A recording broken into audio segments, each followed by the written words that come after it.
Some of the hardest problems in the world exist far above the planet. Our job?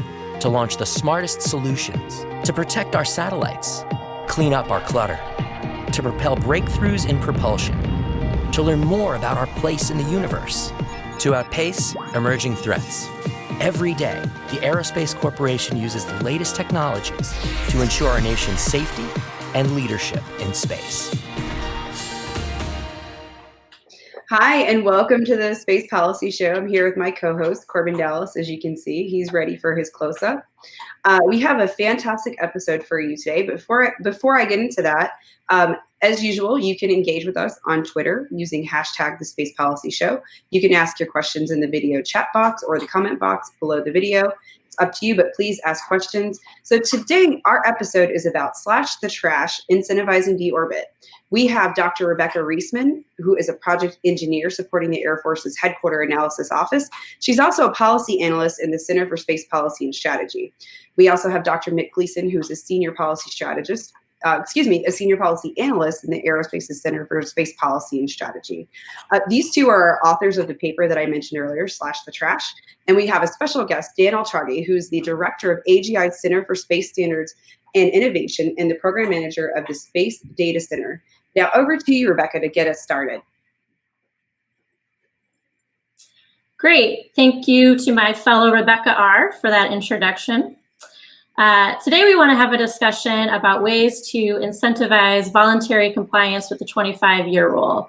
We will focus the discussion on satellites in low Earth orbit.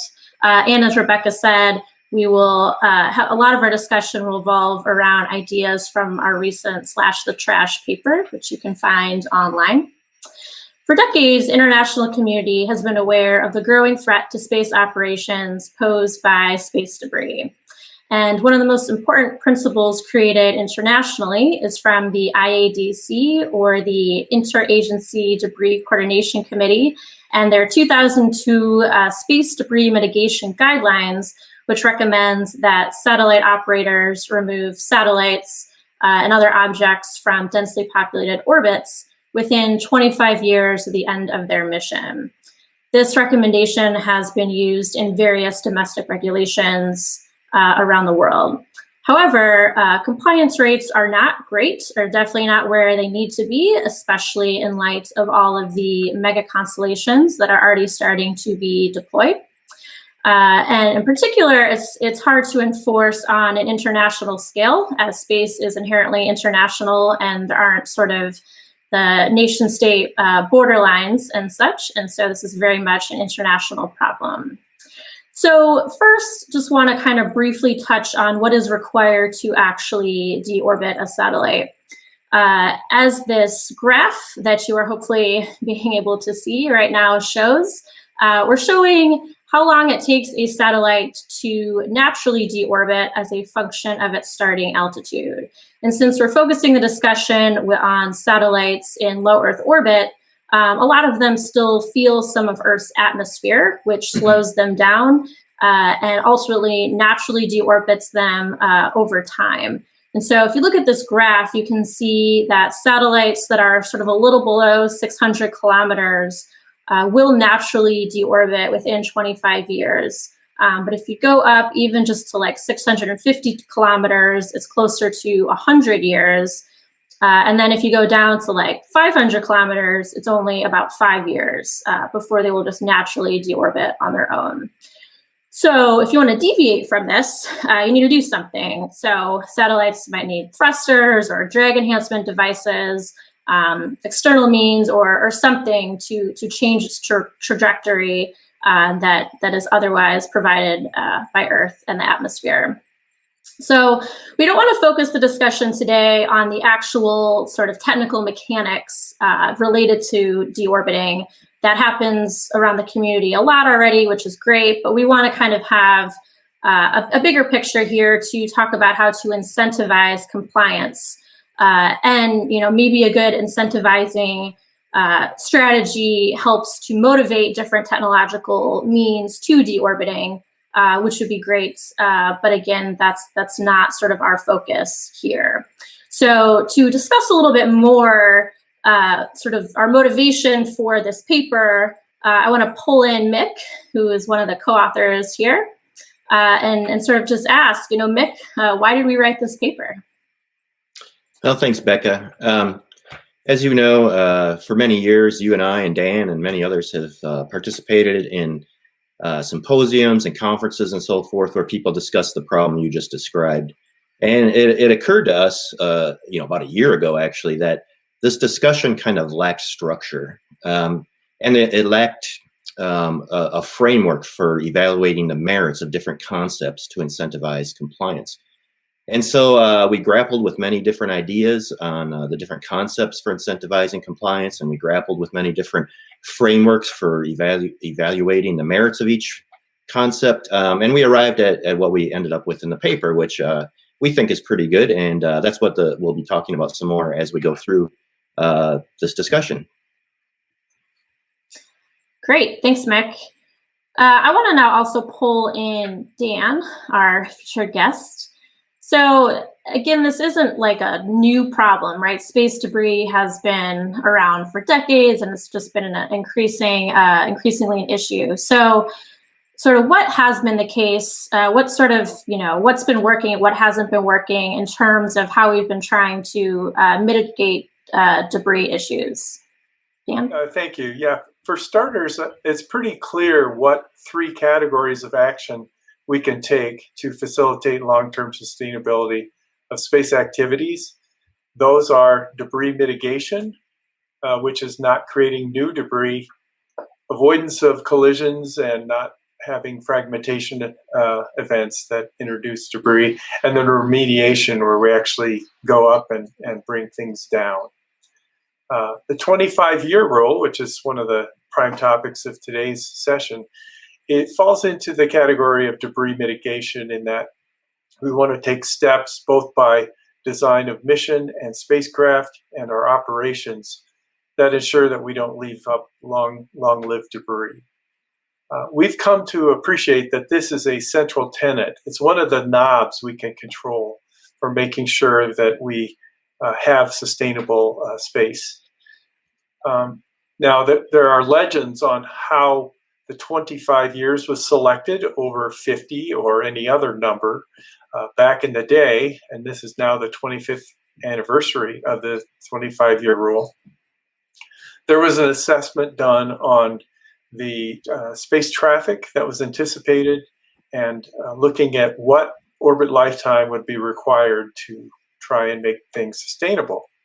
But time has elapsed. That knee in the curve, in the cost-benefit curve that was originally drawn upon, has come and gone.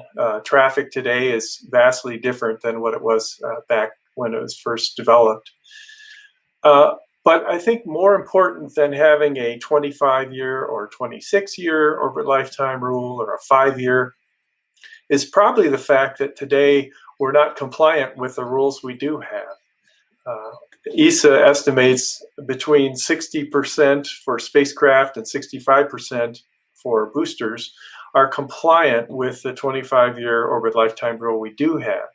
So we're quite low on that. It's quite a bit less than what we now recognize we need of like 90 to 95% compliance with that rule. There's two reasons for this. I would say that number one is that operators perhaps are not taking as responsible action to dispose as they could. Another one is that we still have a secondary payload rideshare type of program where the primary spacecraft go into higher orbits and the secondaries come along, and those secondaries aren't necessarily compliant. I think that second category has gotten better over time, but it's still a bit of an issue, I think. Now, in terms of what's working, I think the majority of spacecraft operators are genuinely concerned about long-term sustainability. Obviously, it preserves their space environment that they're getting their funding from and their customer set from, but it's also just good business sense. Now, the U.S. government has provided some, I'd say responsibly provided conjunction services for many years now. But as good as this legacy system is, it's generally recognized that the space situational awareness and space traffic coordination and management that we get from this system today isn't sufficient. We need a system, I think, broadly that is timely, accurate, comprehensive, transparent, standards-based, progressive, and high availability. So those are a lot of little words in there, but they each mean something very important. And we're far from having, I think, that comprehensive set. The last thing I'd say is that in terms of space traffic, we today are only tracking an estimated 4% of objects in LEO, and 4%, same number, but different category for GEO, of objects down to 1 centimeter, which could be lethal to the mission. We are already, I think, both on the US government side with new sensors like Space Fence, and on the commercial side with new SSA capabilities and services, tracking a lot more objects than we have been. But I'm estimating that perhaps in the next 5 years, we'll have a public catalog which is 10 times bigger than what it is today. And that couples along with the new space era where 58,000 spacecraft have been applied for just in the next 10 years alone. And just today, if you may have seen that OneWeb, which is in bankruptcy right now, did just today apply for another 48,000 spacecraft to the FCC. So it's unclear how that goes. But in any case, I think we're looking at least a 10-fold increase in the next decade of the number of active satellites. So Dan, a lot of what you were just talking about was sort of US focused, right? So the 25-year rule is kind of adopted in different ways around the world. And given that this is an international problem, how do you see the sort of current, status quo working or not, given that fact? Well, I would say that, for one thing, the large constellations which have been proposed are actually an international thing because many countries, maybe 13 countries, have proposed large constellations. But if you run the numbers on what's been applied for, at least prior to the 48,000 applied for today by OneWeb, a UK-based company, the US had roughly 85 to 90% of all applications.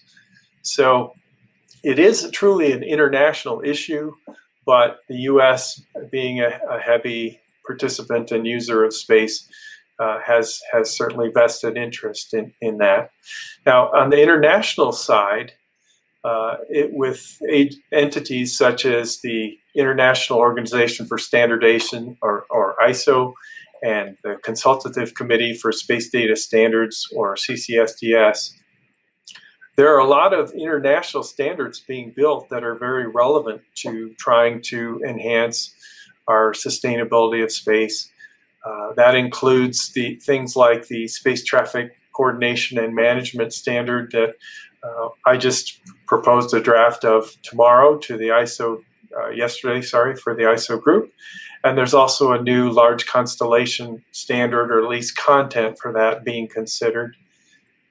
And then space data exchange is critical to improving our ability to operate responsibly. And we are actively working to develop orbit data messages and conjunction data messages within the commercial and government communities to jointly address this problem.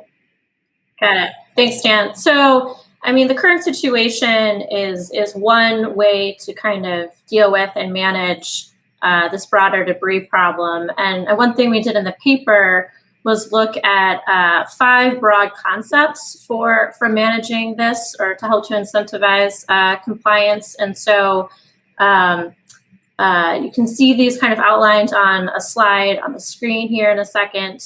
But I'll just note that, we didn't fully prescribe how any one of these would fully work.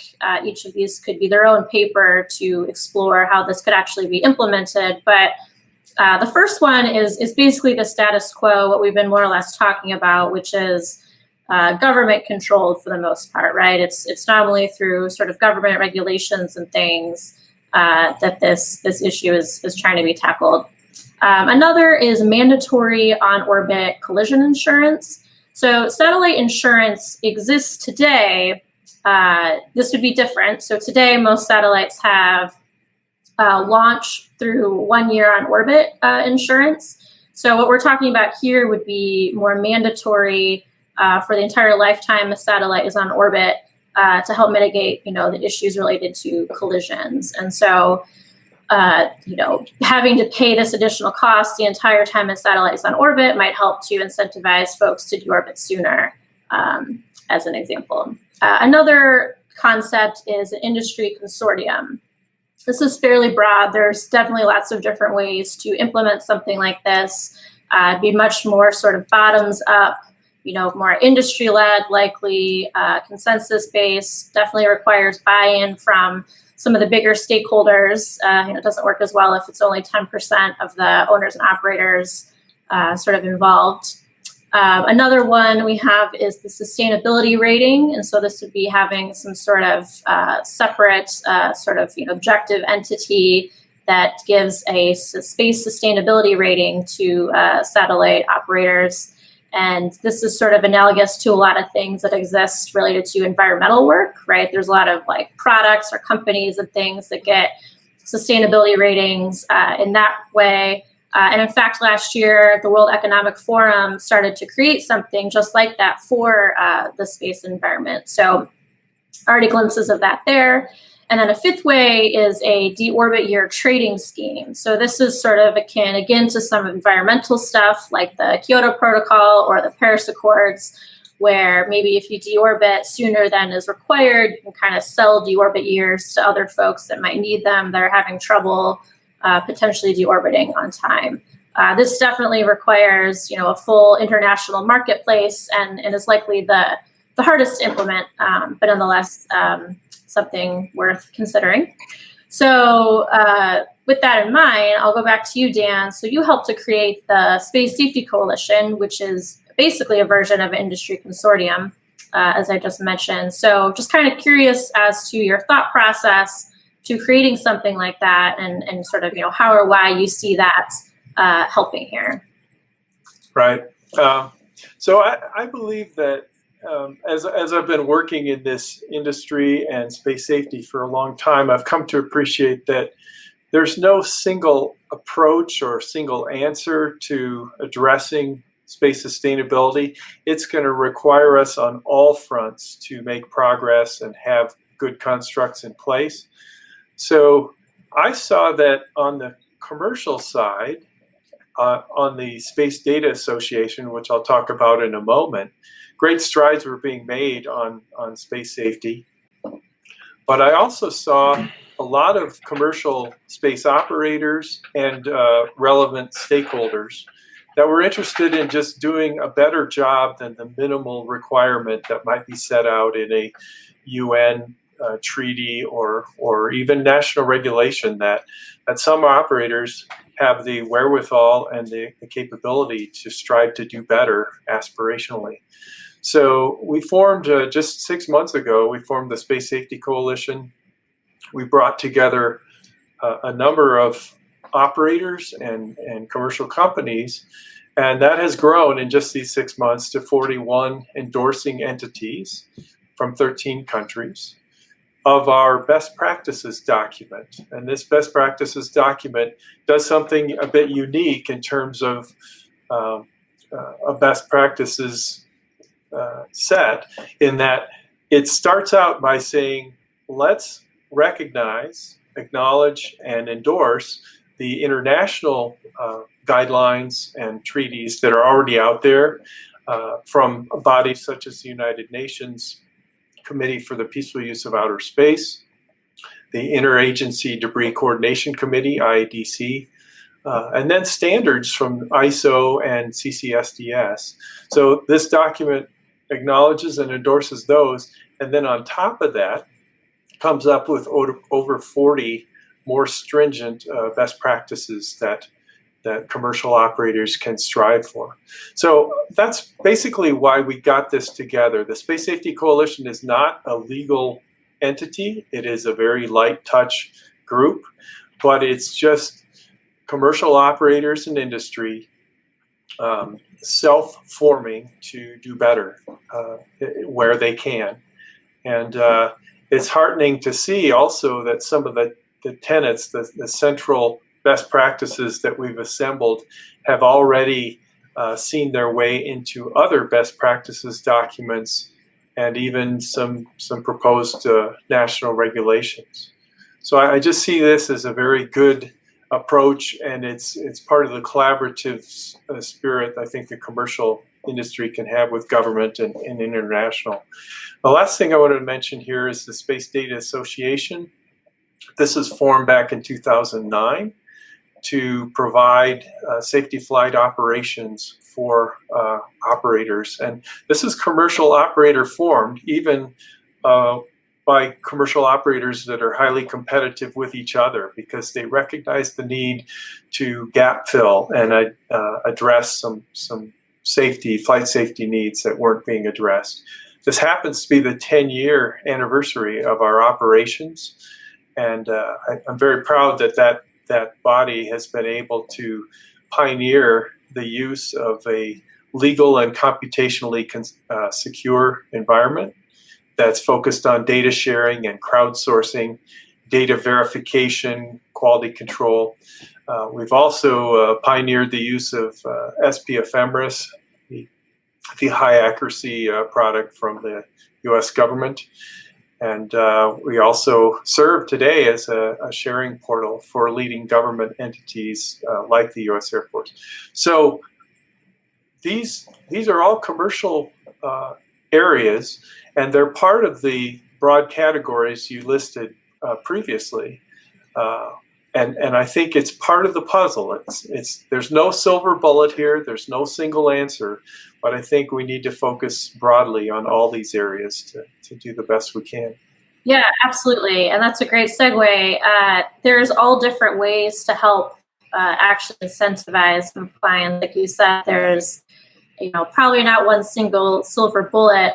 But so one thing we did in the paper was to try to look sort of at the academic literature to better understand what are actually sort of incentivizing mechanisms that are used for other things and figure out how to apply that here. And I think, Mick, if you could talk about that maybe a little bit more. Sure, yeah, I'd be happy to.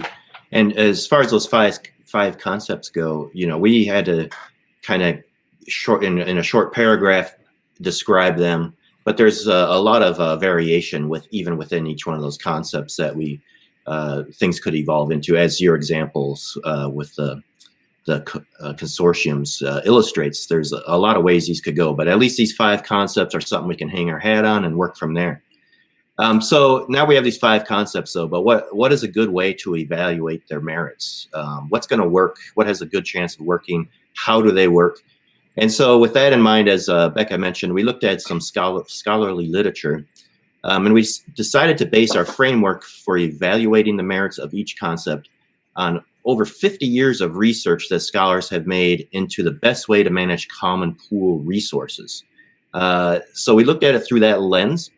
Common pool resources, just to define that for a moment, are resources in which one actor's consumption of the good prevents another actor from using that good, and in which it is costly to prevent others from consuming.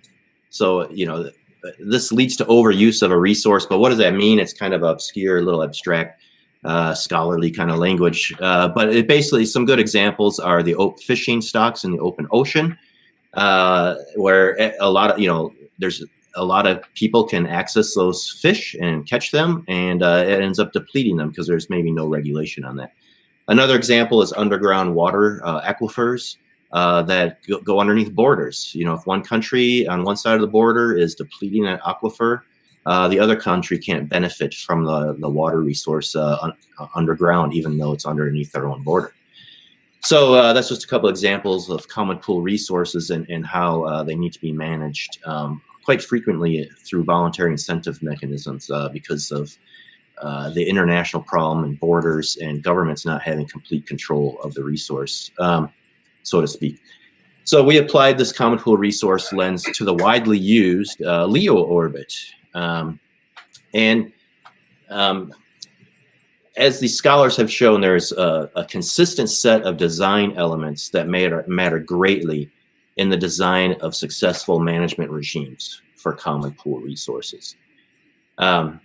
These design elements informed our framework. So with all that in mind, drum roll please, we're gonna now get to our framework. The framework consists of 4 categories. Number 1 is control.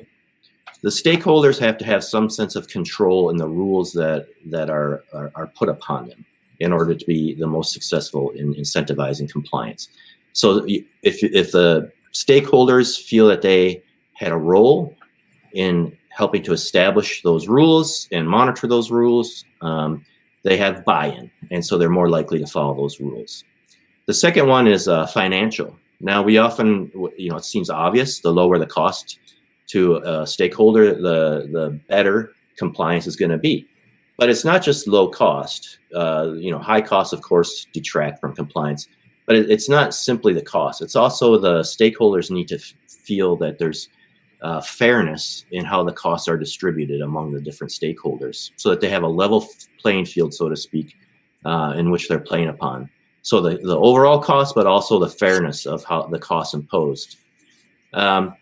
So the third one was social responsibility.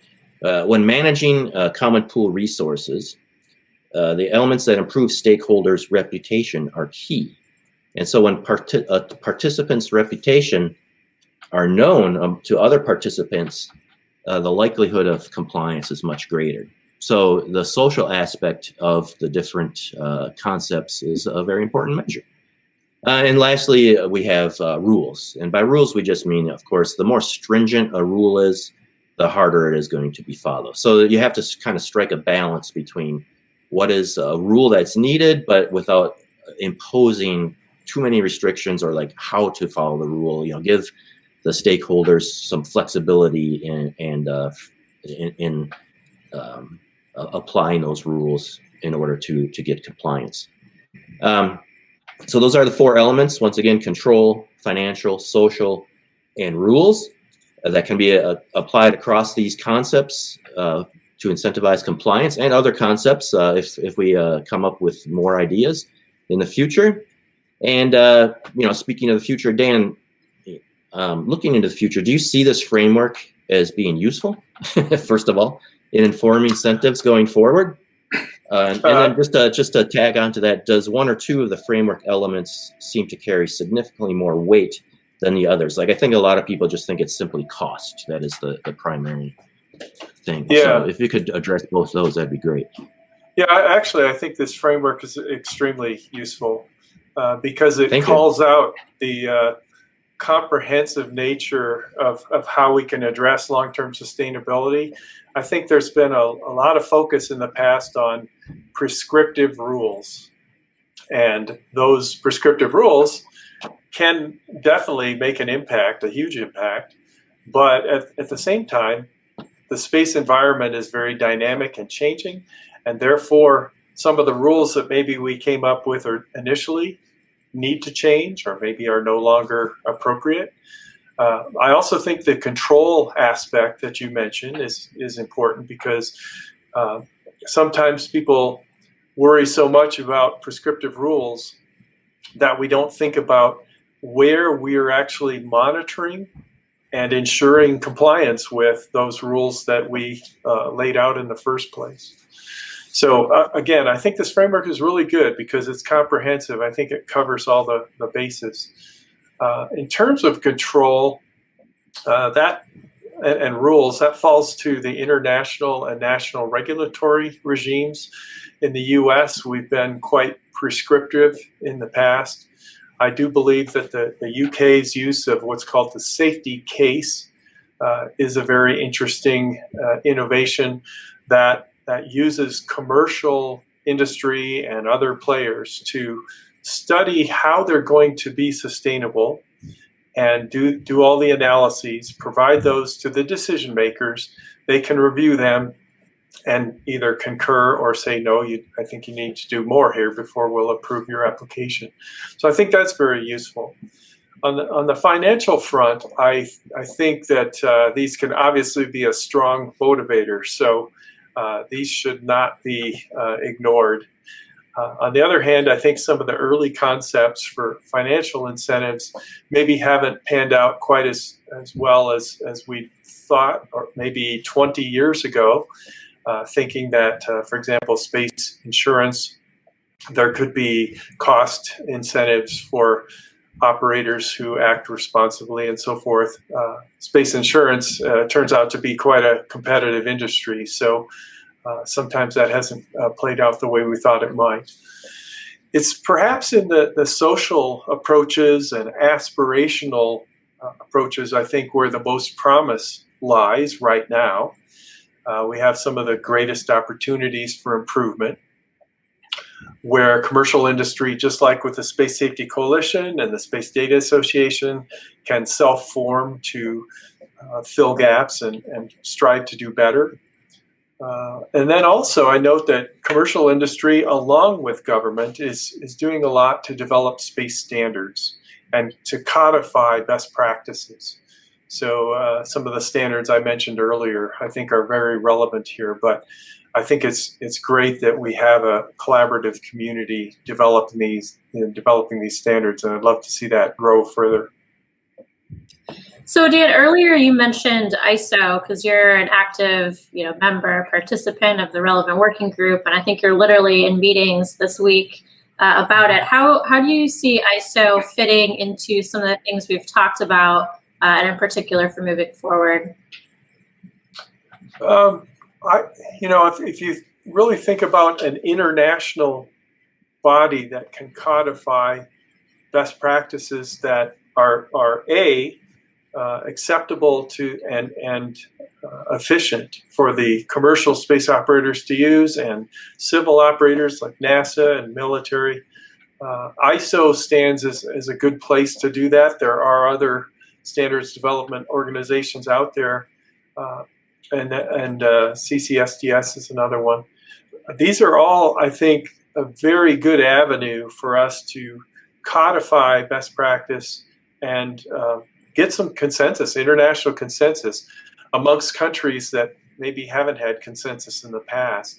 So I look with great hope at some of the meetings we have, like where this week we had all the major space players working to develop standards to mitigate debris and to share data for space data exchange. I think that's where we need to go. We need to encourage that. We need to participate in that actively, not just the government or civil, but also the commercial industry as broadly as possible. And on maybe a little bit more of a U.S. side, the FCC recently came out with some updated proposed rules to sustain the space environment. Can you comment on this mandated approach to creating sort of stricter rules compared to sort of more the voluntary approach that we're more trying to discuss here today? Yeah. Again, I think our space governance needs to be a combination of kind of bottom up and top down direction and guidance. And so the FCC proposed rulemaking and some of the future rulemaking that they're looking at moves the needle perhaps on the top-down rules. So these are largely complementary with what the commercial industry is trying to do from the bottom up. I do think that what they came up with in terms of language does move the needle.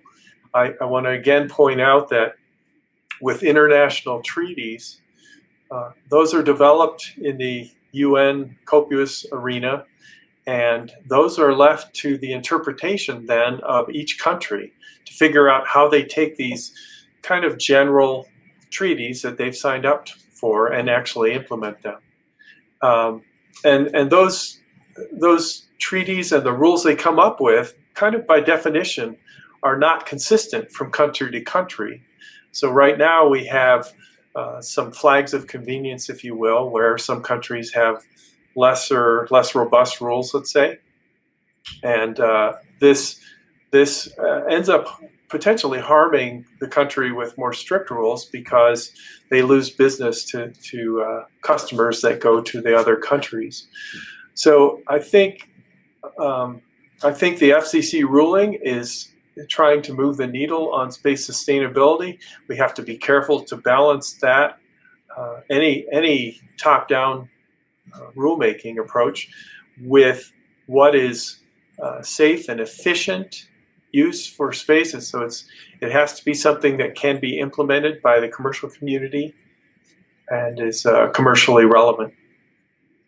Yeah, I mean, that just makes it sound like there's all the more reason to need to explore ways to improve voluntary compliance, if nothing else. And as we've been saying sort of throughout here, a combination of the ideas we've explored today is likely what is needed. This paper wasn't meant to deliver a silver bullet answer to helping with this, but to help, create a menu of ideas and a framework for trying to think through sort of the pros and cons of different approaches to sort of best come at this from sort of a whole holistic perspective. So, well, thank you to both of you, Mick and Dan, for being here today. And so I think it's back Dan. Over to Thank Rebecca. You. Pleasure to be here. Great. Thank you all so much. We are so happy that you came on the show today. We really appreciate you each taking the time. You can find our paper that Rebecca mentioned at aerospace.org/policy and click the paper button. You can also click Watch the Space Policy Show and watch past episodes. Again, if you have questions, you want to engage with us, go to Twitter, #the Space Policy Show, or ask your questions directly in the video chat. And until next time, take care.